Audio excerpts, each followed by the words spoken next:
voulais revenir aussi sur cette campagne déclarative parce que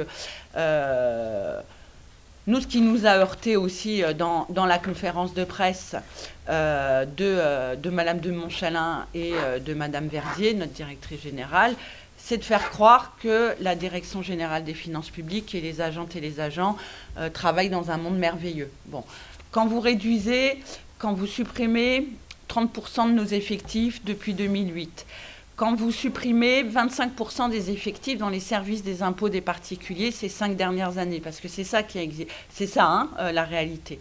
Quand vous supprimez un certain nombre de trésoreries, un certain nombre de centres des finances publiques, donc ça veut dire que vous attaquez, vous supprimez un réseau de proximité de services publics qui a été vraiment extrêmement apprécié par la majorité de la population, et ben ça crée des difficultés. Ça crée des difficultés à la fois pour les contribuables, mais aussi pour les agentes et les agents, qui vont malgré tout, mener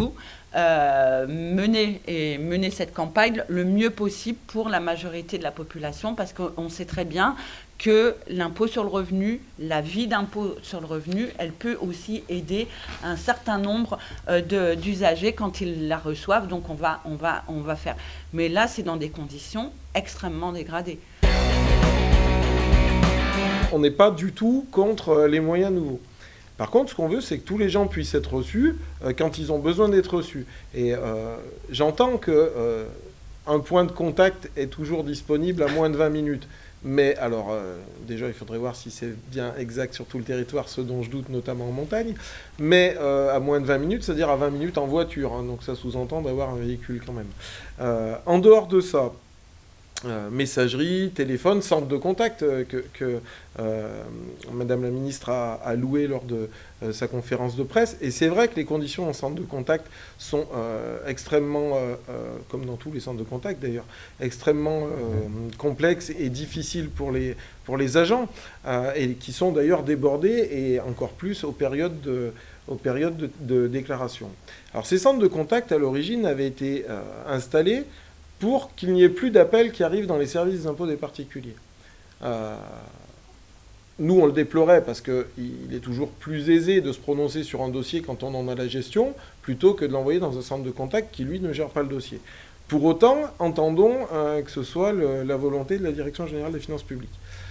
Donc, les centres de contact remplacent les services des impôts des particuliers, et puis, comme d'habitude, sous-calibrés, eh bien, les services des impôts des particuliers viennent maintenant en aide aux centres de contact pour gérer les appels téléphoniques des centres de contact qui ne sont plus en capacité d'absorber. Et la boucle est bouclée, puisque les services des impôts des particuliers, n'ayant plus le personnel pour le faire, sont débordés par les appels, sont donc aidés par les centres de contact qu'ils aidaient même juste avant. Voilà.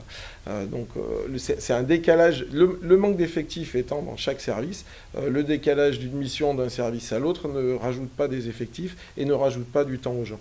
Il y a une pression qui est forte sur les centres de contact, il y a une vraie pression sur les agents, sur la vitesse de décrocher. Elle parlait en moins d'une minute, il faut décrocher. Mais il y a des fois, il faut décrocher pour décrocher, c'est-à-dire qu'on se dépêche de finir de répondre à la communication d'avant pour pouvoir décrocher celle d'après.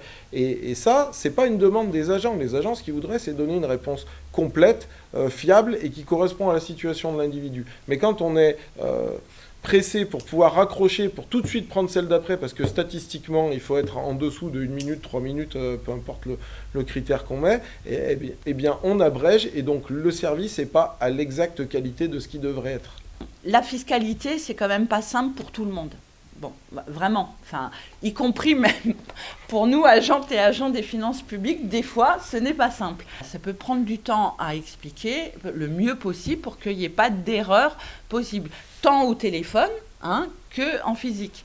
Donc, on considère que nous, ce laps, enfin, c'est le temps de décrocher, le temps limite qu'on doit avoir avec les usagers est complètement... Enfin, c'est pas possible de le faire dans notre administration. Pour vous dire quand même que tout est fait quand même pour que les usagers ne se déplacent pas et utilisent le multicanal, mais tout sauf le physique. Hier a débuté officiellement la campagne déclarative sur les revenus. On aurait pu penser que dans ces conditions-là, l'ensemble de nos centres des finances publiques étaient ouverts au public, et ce qui n'a pas été le cas. Donc il y a des usagers qui ont trouvé porte close quand ils sont allés se déplacer le jour officiel d'ouverture de la campagne déclarative. Petit à petit, réduction d'emploi, on a réduit ces phases d'ouverture de nos centres des finances publiques, et de plus en plus. Voilà. Donc ça, pour nous, c'est un vrai problème dans le service public qu'on rend à la population. Le but, c'est de réduire le nombre de personnes nécessaires. En réalité, l'idée, depuis de très longues années, c'est, comme il l'annonce, de désintoxiquer l'usager du guichet. C'est-à-dire qu'on ne veut plus qu'ils viennent. Voilà, on ne veut plus qu'ils viennent pour des raisons de coût. Hein, voilà. Ce n'est pas pour des raisons de meilleur service. Parce que le meilleur service, ils peuvent l'avoir, eux, comme ils l'entendent, soit à distance, soit sur place. Donc ça doit rester un choix. Mais voilà, cette volonté de désintoxiquer l'usager du guichet, c'est uniquement pour fermer les guichets. Nous, on considère que c'est extrêmement important de reparler de l'impôt, à quoi il sert et pourquoi ça existe. Parce qu'on considère que depuis un certain nombre d'années, le consentement à l'impôt de la majorité de la population faiblit, puisque plus personne ne comprend en fait à quoi sert l'impôt.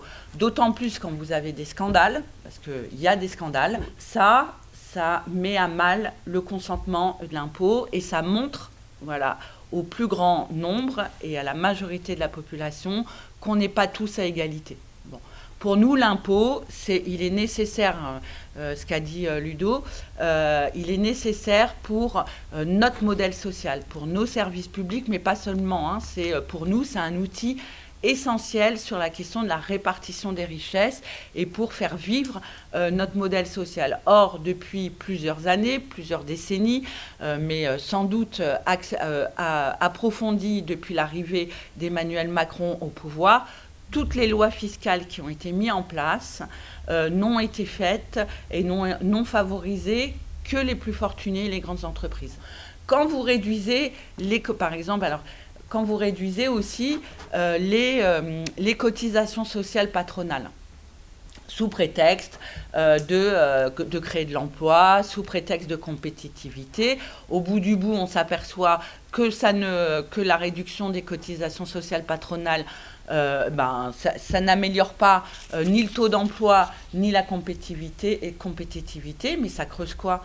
La réduction des cotisations sociales patronales, ça creuse les caisses des retraites, par exemple. Bon, et ça, c'est extrêmement important de le rappeler. Et malheureusement, on s'aperçoit que toutes les politiques qui ont été faites aujourd'hui, la majorité de la population n'en prend pas conscience, en fait.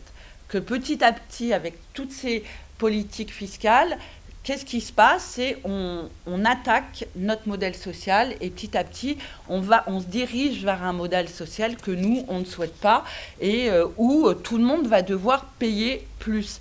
Sa santé, c'est le cas aussi, l'éducation nationale, etc., etc. Bon. Donc nous, on est évidemment pour plus de justice fiscale et qui va entraîner plus de justice sociale, mais aussi environnementale. Et c'est de ça dont il faut parler à travers cette campagne déclarative, parce que c'est aussi important.